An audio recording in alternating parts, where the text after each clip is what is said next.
So we can discuss about the topic capital structure.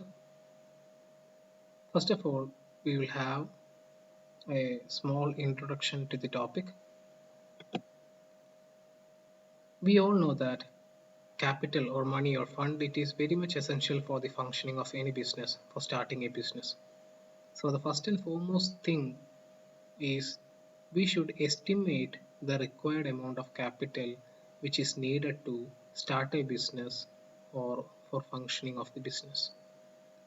So the capital estimation is very much important.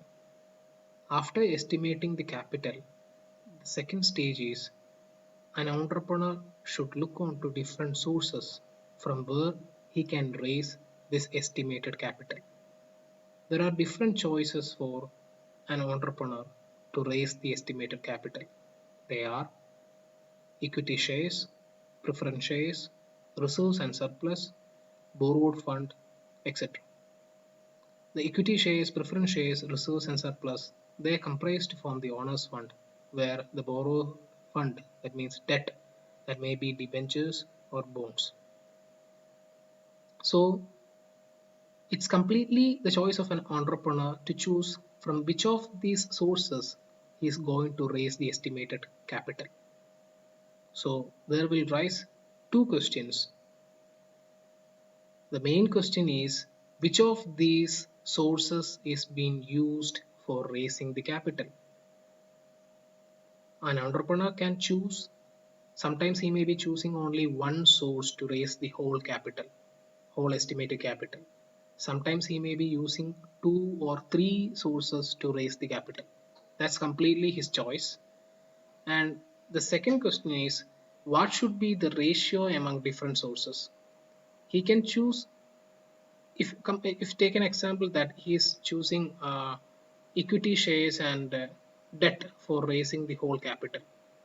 So the question arises, in what proportion he should raise the estimated capital from equity shares and in what proportion he should raise the capital, estimated capital from debt.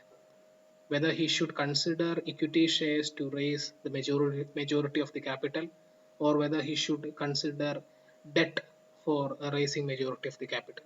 What should be the ratio among different sources? And for these two questions, the answer is capital structure. The capital structure will gives you a clear-cut idea, a clear-cut answer for these two questions. Now we can see the meaning of capital structure. The capital structure refers to the combination of different sources of capital used by an organization to finance its activity. So it's a combination of different sources of capital which can be used to raise the capital for the company. In the words of Swati, the capital structure of business can be measured by the ratio of various kinds of permanent loan, that means borrowed fund, and equity capital to total capital. That means the different proportions or the ratio in which different sources are used to raise the total capital of the company. That is capital structure. So narrowly speaking, we can say that capital structure is a mixture of equity and debt. So it is the proportion of debt and equity in the total capital of the company.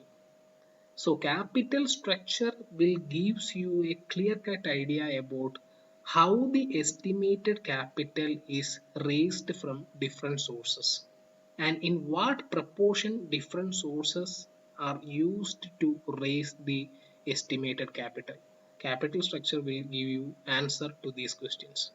What all sources are being used for raising the estimated capital and in what proportion each sources are used to raise the estimated capital.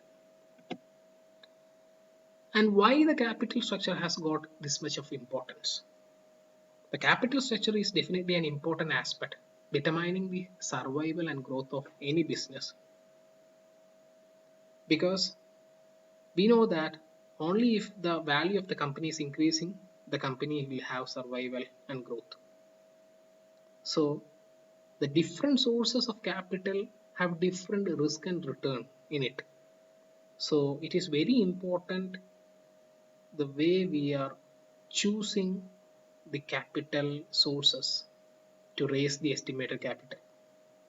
We should raise the capital from different sources in such a way that the overall cost of capital is minimized and value is being increased.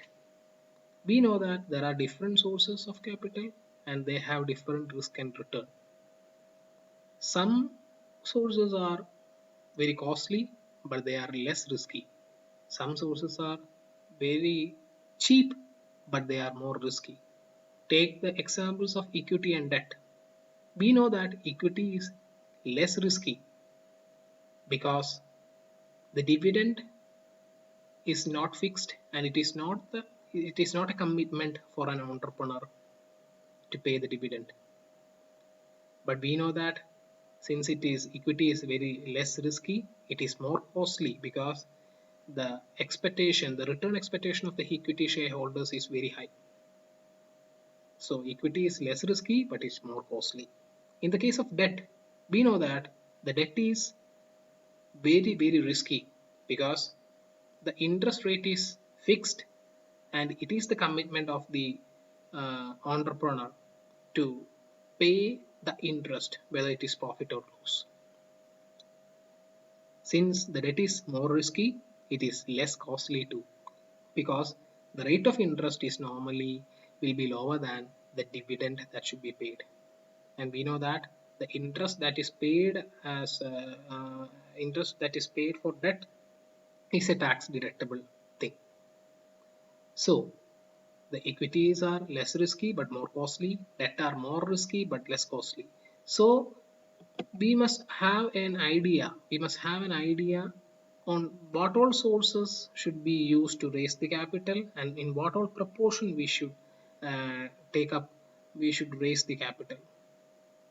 That will determine the survival and growth of the business, because one thing we should keep in mind that the overall cost of capital should be minimized and the value should be maximized. So that's why the capital structure has got its own importance.